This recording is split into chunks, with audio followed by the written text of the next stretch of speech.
Hello friends, ನಮಸ್ಕಾರ. Welcome to the ಮುನಿವೇರ್. ನಾನು ನಿಮ್ಮ ದಿವ್ಯ ಮಂಜುನಾಥ್.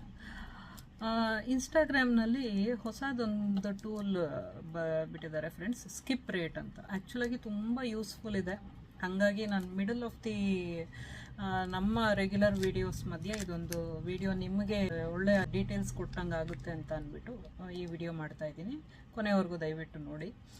ಸೊ ಸ್ಕಿಪ್ ರೇಟ್ ಅನ್ನೋದು ನಿಮಗೆ ಈಗ ಈ ವಿಡಿಯೋ ಎಕ್ಸಾಂಪಲ್ ನಂದು ಈ ವಿಡಿಯೋ ನಿಮಗೆ ಬಂತು, ನೀವು ನೋಡ್ತಾ ಇದ್ದೀರಾ ಅಂತಂದರೆ ನೀವು 3 ಸೆಕೆಂಡ್ಗಿಂತ ಜಾಸ್ತಿ ನೋಡಬೇಕಿರುತ್ತೆ.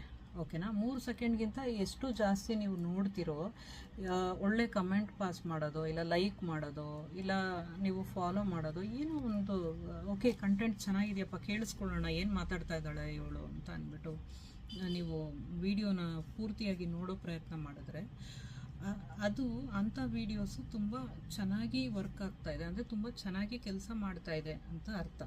ಓಕೆನಾ? 3 ಸೆಕೆಂಡ್ಗಿಂತ ಮುಂಚಿತವಾಗಿ ಆ ವಿಡಿಯೋನ ನಾವು ಸ್ಕ್ರಾಲ್ ಅಪ್ ಮಾಡಿಬಿಟ್ರೆ ನೆಕ್ಸ್ಟ್ ವೀಡಿಯೋಗೆ ಹೊರಟೋದ್ರೆ, ಸೊ ಆ ಥರ ವೀಡಿಯೋಸು ಅಷ್ಟು ಸರಿಯಾಗಿ ಕೆಲಸ ಮಾಡಿಲ್ಲ ಅಂತ ಅರ್ಥ. ಸೊ ಅದನ್ನು ನೀವು ನೆಗೆಟಿವ್ ಅಂತ ಕರಿಬೋದು. ನೆಗೆಟಿವ್ ಇಲ್ಲ, ಆ ವಿಡಿಯೋ ಅಷ್ಟು ಕೆಲಸ ಮಾಡಿಲ್ಲ ಅನ್ಕೋಬೋದು.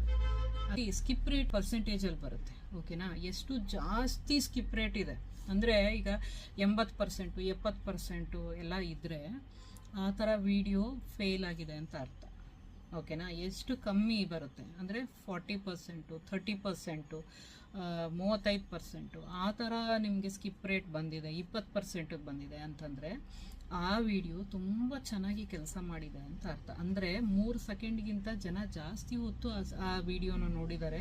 ಸೊ ಒಳ್ಳೆ ಕಂಟೆಂಟು ಅಂತ ಅಂದ್ಬಿಟ್ಟು ಕನ್ಸಿಡರ್ ಆಗುತ್ತೆ. ಸೊ ಇನ್ನು ಮೇಲೆ ನೀವು ವಿಡಿಯೋ ಮಾಡಿದ್ದೀರಾ ಅಂತಂದರೆ ಇನ್ಸ್ಟಾಗ್ರಾಮ್ನಲ್ಲೇ ಒಂದು ಟೂಲ್ ಇದೆ, ಸ್ಕಿಪ್ ರೇಟ್ ಅಂತ ಅಂದ್ಬಿಟ್ಟು ಚೆಕ್ ಮಾಡಿ ನೋಡಿ. ಸೊ ದಟ್ ನಿಮ್ಮ ವಿಡಿಯೋ ಕರೆಕ್ಟಾಗಿ ರೀಚ್ ಆಗಿದೆಯಾ, ಇಲ್ಲ ಫೇಲ್ ಆಗಿದೆಯಾ, ಇಲ್ಲ ಪಾಸ್ ಆಗಿದೆಯಾ ಅನ್ನೋದು ನೀವೇ ಡಿಸೈಡ್ ಮಾಡ್ಕೊಬೋದು.